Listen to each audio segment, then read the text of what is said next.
Hi there, Sensei Victoria Whitfield here from victoriawhitfield.com for your weekly love letter. And in the energy, the topic that's coming through this week, Spirit is sending this idea of giving yourself the silent treatment. Why do we do that to ourselves? What does that mean? When we're giving ourselves the silent treatment, it's blocking out what we really want to say, right? So perhaps there's a situation that's come up at work or at home with a loved one or your kids or friends that you've been interacting with. You feel like you just can't talk about it, or you can't speak up. Like that's out of bounds. Like if I say that, they're going to reject me, or they're going to criticize me, or they're going to get emotional, and I don't want to have to deal with all that, right? So there's that. Like, do you feel like you can't speak up about what's really on your heart? You can't clear the air there. Also, perhaps you may feel like if you do say something, you're going to be singled out, right? That's the reasons why we give ourselves the silent treatment, is that we kind of cut off expression because, I just want to blend into the wallpaper. I don't want anybody to feel like I'm making waves, or that I'm in Australia. My Australian friends call it the tall poppy syndrome. The tallest one gets cut off, right? Because it stands out. You shouldn't stand out too much. So that's the fear of being seen, but not only that, it's also, on the flip side, the fear of being heard. So what if I do speak up? The other person hears me. Is everything going to fall apart? How are they going to take it? Will they be able to accept me when I open up and share? Right? Or will they be able to accept my art if I really do it in the way that my spirit wants to express it? And then the last way Spirit says that we give ourselves the silent treatment is always apologizing or backpedaling for something that we did say, or like, oh crap, that fell out of my mouth toward you, so let me just try and do damage control, or I didn't really mean that, or just always saying I'm sorry and apologizing for yourself. Even if you didn't do anything, you want to be the first one to say I'm sorry, so that you can shut it down, right? Shut all of the energy down. Control, control, control. The reason why we give ourselves the silent treatment is to control our energy. And this is in a dark way. It is not the master path for controlling our energy. When you shut down your expression in the energy the angels are showing, it's like being at the ocean and trying to dam up the entire ocean, the entire beach. Like, imagine a dam running all the way down the Jersey Shore, just the entire side of the state, just trying to keep it at bay, rather than let it ebb and flow as she needs to. And yeah, occasionally she'll come ashore, Hurricane Sandy, or occasionally she'll recede awfully far back, like say during a full moon or something like that. But rather than honoring her power and natural beauty, the dam is trying to control. So only a certain amount of ocean can be present at the beach. The one that comes out of this spigot right here, making your power, which is the ocean in that image that the energy is sending, this big.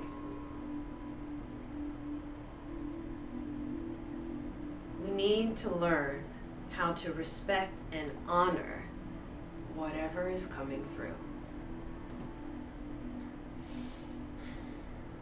In the energy, Spirit is saying one way to begin on that path is through engaging mantra Ha.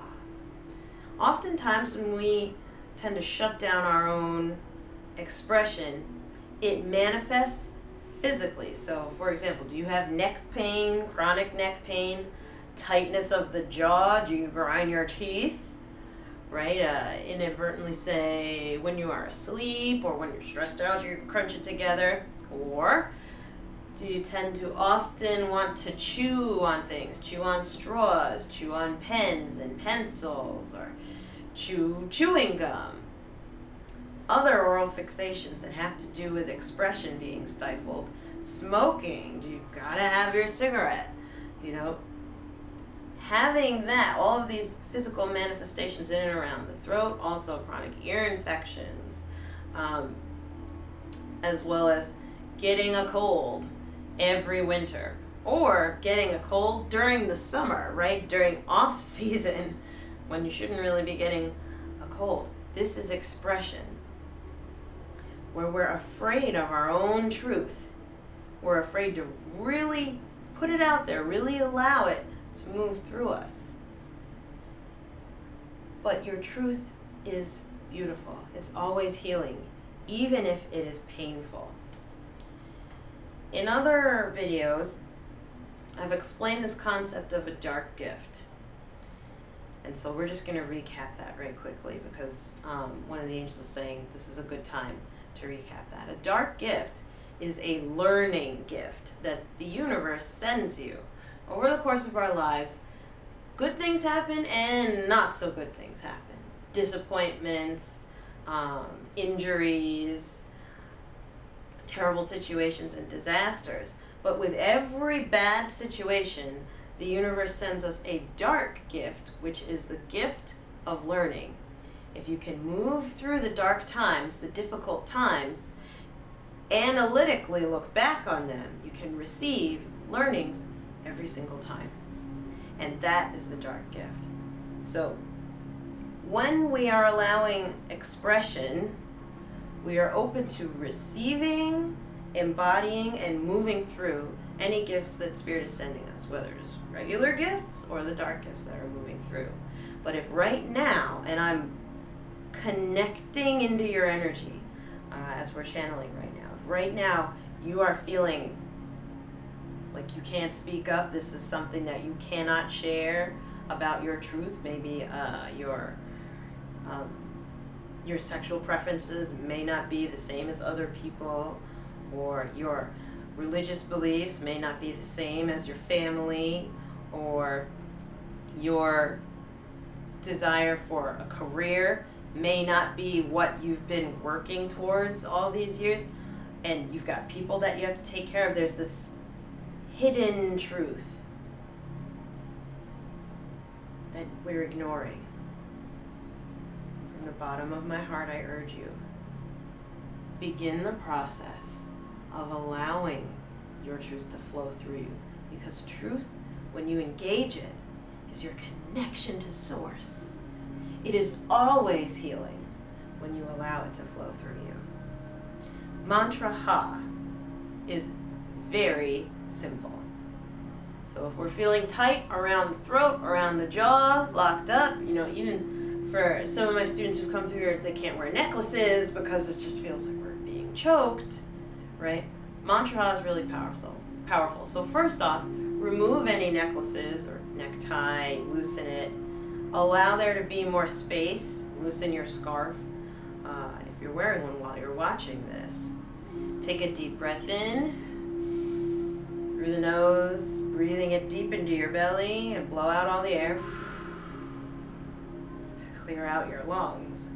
Breathe more air in, deep into your belly. I want you to open your mouth wide and blow all of the air out with a Ha-shaped mouth, like this. We're going to do this 4 more times, and I can hear the oracle card, so one sec, guys. Clearing out all of the energy buildup here.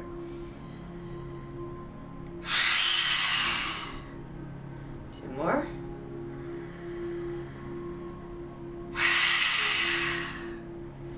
You may notice it's getting hotter. That's good. That means you're healing.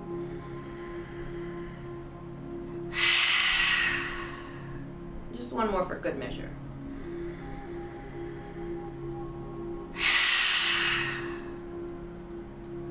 shake it out. Whew.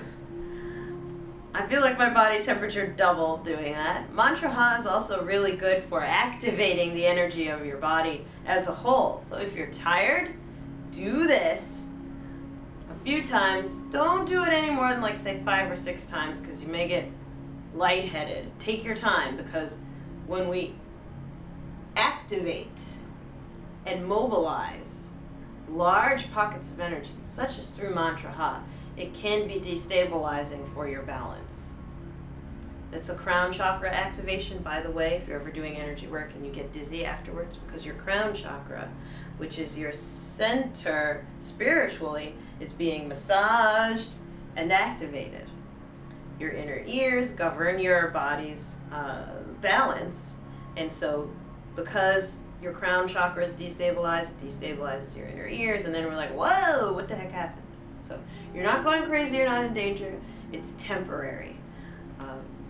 The effect should only last 3 minutes, absolute maximum. Just give yourself time. And now I'm hearing the oracle cards calling through. The deck that wanted to weigh in on what's the deal with us giving ourselves the silent treatment is Goddess Guidance, oracle cards, another one of the 13 decks here at the dojo that you're welcome to come and pick up and play with, get a reading for yourself. It's the first deck that drew my eye and said we need to speak on this. So, as always, we take out the cards, invoke any of the higher consciousness that you work with, if it's just your higher self, if you don't really believe in a higher power other than your consciousness or consciousness in general. Call upon your higher self to be present with you as you shuffle the cards. Also, if your beliefs are open to God, Goddess, Earth, Sun, angels, fairies, power animals, power plants, teachers, whoever you feel empowered by, ask them to be present with you to guide the right card may come forward. Oh, this is interesting. Siege has come through for quiet time.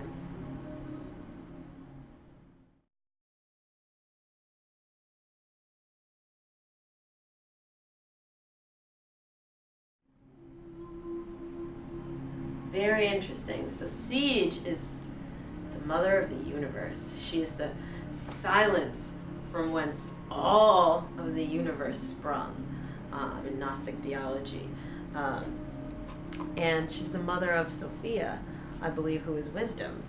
Right? So Siege says here, take some quiet time alone to rest, meditate, and contemplate. So this is very interesting because we're talking about giving ourselves the silent treatment. But the energy is playing with us.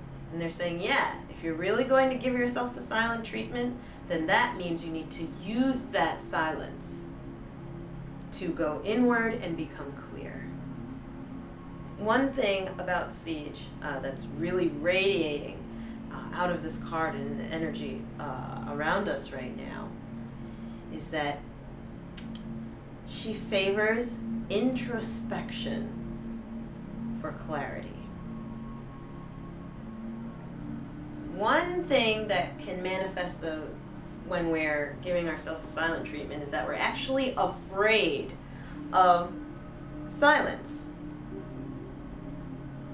Like that just now. If we were to have a conversation, I don't know who I'm speaking to when I'm saying this, but sometimes some of us, when we're having conversation, can't really handle silent pauses because there is an anxiety that comes naturally. Not naturally, thank you, it is a habitual anxiety that's been developed over time to expect something bad to happen because no one's talking, right? My loves who live in the city, when you come out here to Jersey, oh my God, there's no cars, there's no people walking, there's no background noise. Where's the background noise? It's too silent, right? So there's a dependency on sound and activation. But the thing is, in this realm, if we're ignoring what our expression is, we're using sound and other people, conversation and things going on to avoid whatever is within. Siege, Mother Siege is coming forward as a mother goddess to say, go inward. Be present to yourself. Be present to your silence and ask, why? Why am I hiding this? What is the worst thing that could happen if I let it out? Am I prepared to deal with the consequences if I were to let this truth come out of me? Am I prepared to deal with the consequence of not letting this truth come out of me? And I'll leave you with this. One of my spiritual retreats with my spiritual mentor, she did this amazing meditation that took you forward in time into the future where you did not take that step, that next step that Spirit's been asking you to do. And it was that meditation that changed my life and also gave birth to the dojo. For years at that point in time, Spirit had been asking me, I need you to start this.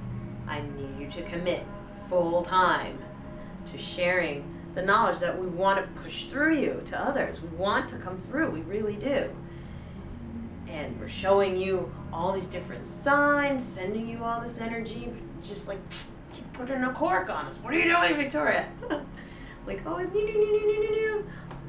If you know what I'm talking about, you know about the new in the background. Oh, it never lets you sleep, right? And in the vision, I projected forward to when I was 83 years old. I am not 30 yet, right now. I projected into a vision of I was 83 years old, my great-grandchild came up to me and said, Grandma, I just saw a light. Is that real? And the amount of regret was so palpable. It was like all of my soul died. That I'm like, I knew that there was so much more magic, spiritual connection to life.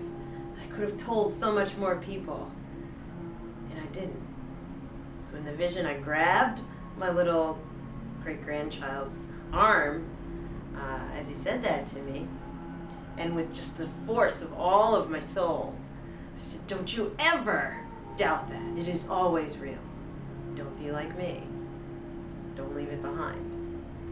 Seeing that vision, and I get the chills, propelled me into my future, compelled me to start my dojo and to share these love letters, and compels me to this day to continue forward, that there will never be that regret. I'll always put my head on the pillow knowing that I didn't let that eat me alive. But that came from a quiet meditation. Be with yourself.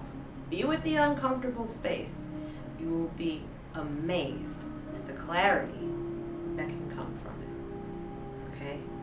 If you're curious to know more, by all means, send me an email back or comment below. Send me a video message back, right? Or give me a call. My phone number should be located underneath this in the blog at victoriawhitfield.com. But if you're curious to know more about exactly how can you start speaking up for yourself, really doing that with love, allowing your truth, the light of your truth, to shine out of you abundantly, calmly, and steadily, by all means, join us at this month's retreat, which is Shine On, Speak Up with Love. And it's a 5-hour retreat here at the dojo. If you are watching this video and it is after August 30th of 2015, you can also come on over to victoriawhitfield.com at the online store, and you'll be able to purchase recordings, audio recordings, as well as the manual of the retreat, so that you can get the teachings for yourself, because it's time. It's time that you open up and allow your truth to flow through you. That's when life becomes truly magical. Okay. I'm sending you all my love. Mwah! I'll see you soon.